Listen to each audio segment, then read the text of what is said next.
হেৰস্ত গুৱাহাটীত গৈ আছে গাঁৱৰ পৰা গৰু ছাগাল পাঠা হাঁহ কুকুৰা বিভিন্ন টাইপৰ পশু মানে তাতে এখন পশু মেলা হ'ব।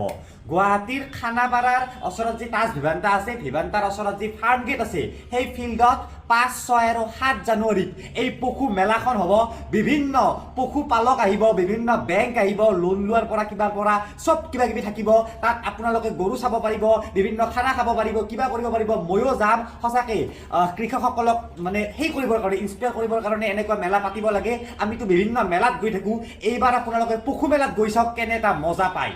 ৫, ৬ আৰু ৭ জানুৱাৰী ফাৰ্ম গেট খেলপথাৰ খানাপাৰাত গৰু ছাগাল গাহৰি হাঁহ কুকুৰা মুৰ্গী কি লাগে আপোনাক চব পাব তাতে। হেৰস্ত গুৱাহাটীত গৈ আছে গাঁৱৰ পৰা গৰু ছাগাল পাঠা হাঁহ কুকুৰা বিভিন্ন টাইপৰ পশু মানে তাতে এখন পশু মেলা হ'ব। গুৱাহাটীৰ খানাপাৰাৰ ওচৰত যি তাজ ভিভান্তা আছে, ভিভান্তাৰ ওচৰত যি ফাৰ্ম গেট আছে, সেই ফিল্ডত ৫, ৬ আৰু ৭ জানুৱাৰীত এই পশু মেলাখন হ'ব।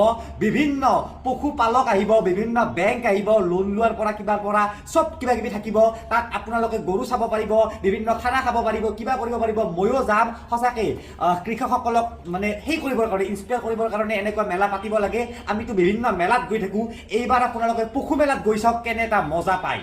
৫, ৬ আৰু ৭ জানুৱাৰী ফাৰ্ম গেট খেলপথাৰ খানাপাৰাত গৰু ছাগাল গাহৰি হাঁহ কুকুৰা মুৰ্গী কি লাগে আপোনাক চব পাব তাতে।